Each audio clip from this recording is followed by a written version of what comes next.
میرے رسول کریم علیہ السلام نے مومن کی قبر کا حال بھی بتایا۔ سنن ترمذی میں، صحیح ابن حبان میں حضرت ابو ہریرہ رضی اللہ تعالیٰ عنہ بیان کرتے ہیں کہ حضور صلی اللہ علیہ وسلم نے فرمایا جب میت کو قبر میں رکھا جاتا ہے تو اس کے پاس سیاہ رنگ والے اور نیلی آنکھوں والے دو فرشتے آتے ہیں اور اس کو اٹھا کے بٹھاتے ہیں۔ باقی حدیثوں میں 3 ہی سوال ہیں، لیکن اس حدیث میں حضور نے فرمایا انہوں نے بس میرے بارے میں ہی پوچھنا ہے، اٹھا کے بس میرے بارے میں صرف یہ پوچھنا ہے، بتا مدینے والے محبوب کے بارے میں دنیا میں کیا کہا کرتا تھا؟ تو اعلیٰ حضرت بریلوی تو کہتے ہیں میں نے تو کہہ دینا ہے، سرور کہوں کہ مالک و مولا کہوں تجھے، باغ خلیل کا گل زیبا کہوں تجھے، تیرے تو وصف عید تناہی سے ہیں بری، حیران ہوں میرے شاہ میں کیا کیا کہوں تجھے، لیکن رضا نے ختم سخن اس پہ کر دیا، خالق کا بندہ خلق کا آقا کہوں تجھے۔ اور پیر میر علی شاہ صاحب کہتے ہیں میں نے وہاں یہ کہنا ہے کہ مکھ چند بدر شاہ شانی ہے تے متھ چمک دی لاٹ نورانی ہے، کالی زلف تے اکھ مستانی ہے، مخمور اکھی ہیں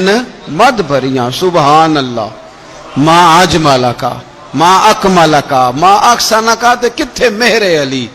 کتھے تیری ثنا، مشتاق اکھیں کتھے جاڑی۔ تو نبی پاک علیہ السلام فرماتے ہیں میرے بارے میں پوچھیں گے، میرے بارے میں۔ ویسے بھی ایک سوال لازمی ہوتا ہے نا، یہ والا سوال لازمی ہے، من ربو کا پوچھ کے نا تو جنت جہنم کا فیصلہ نہیں، ماں دینوں کا پوچھ کے جنت جہنم کا فیصلہ۔ ہاں بات اگر ختم ہونی ہے تو مدینے والے کے سوال پہ ختم ہونی ہے، اس لیے کھل کے نعتیں پڑھا کرو اور راج کے درود پڑھا کرو، یہ بات یاد رکھیں،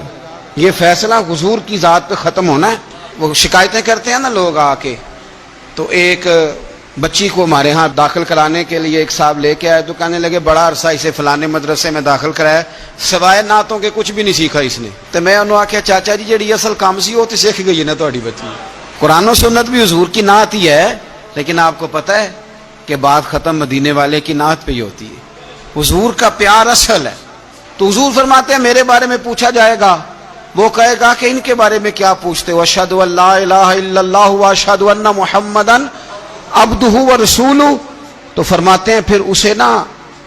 ایک طرف کھڑکی کھولی جائے گی تو جہنم کا دروازہ دکھایا جائے گا اور اسے کہا جائے گا اگر تو سوالوں کے صحیح جواب نہ دیتا تو دوزخ میں جاتا، لیکن اب تو نے صحیح جواب دیے ہیں۔ تو حضور فرماتے ہیں اس کی قبر 70 گز چوڑی اور 70 گز لمبی کر دی جائے گی۔ مسجد میں اے سی والے حال میں جگہ مل جائے تو بندہ بڑا سکھی رہتا ہے، اور صبح جائے بینک اور پہلی لائن میں موقع مل جائے تو بندہ بڑا سکھی رہتا ہے کہ میرا جاتے ہی کام ہو گیا۔ او خدا کے بندے، قبر بندے کی قبر، مکان اچھی سوسائٹی میں اچھا خستہ اور سستا مل جائے تو بندہ کہتا ہے کہ سودا بڑا واردہ لب گیا، بھائی بڑا کمال ہو گیا، مزہ نہیں آ گیا۔ قبر 70 گز لمبی اور 70 گز چوڑی، اور یہ ترمذی شریف پڑھ رہا ہوں، بڑی مزیدار حدیث۔ نبی پاک صلی اللہ علیہ وسلم فرمانے لگے پھر اس کی قبر کو نور سے بھر دیا جائے گا۔ حضور کو پہچان گیا نا، قبر نور سے بھر دی گئی اور جب 70 گز لمبی کر دی گئی تو بڑے پیارے لفظ ہیں حدیث کے۔ حضور فرماتے ہیں وہ بندہ پھر فرشتوں سے ایک بات کہے گا، عربی میں بھی ہے اردو میں بھی ہے، پر میرا دل کرتا ہے پنجابی میں بتاؤں۔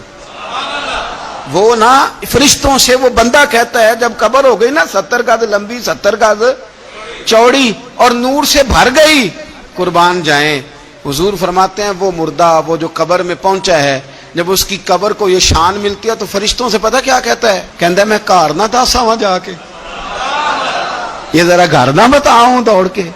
یہ ذرا میں اپنے گھر بتاؤں بھاگ کے کہ اللہ نے بڑی خیر کر دی، اپنی اماں نو دساں وہاں،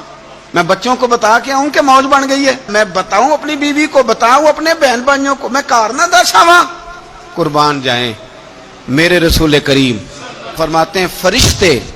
اس سے کہتے ہیں نہیں تو کسی کو نہ بتا، نم کا نومت العروس، تو اس طرح سو جا جس طرح پہلی رات کی دلہن سویا کرتی، وہ بڑے چاؤں میں سوتی ہے، وہ بڑے پریم میں سوتی ہے، نئی زندگی کا آغاز ہوتا ہے تو سوتی ہے، اور فرشتے کہتے ہیں اب تجھے وہی آ کے جگائے گا جو تیرے اہل میں تجھے سب سے زیادہ محبوب ہوگا، جو تجھے سب سے زیادہ محبوب ہوگا۔ میرا تو ایمان ہے کہ ہمیں تو قبر سے آ کے جگائیں گے بھی مدینے والے رسول، کہیں گے آؤ غلاموں چلیں، آؤ غلاموں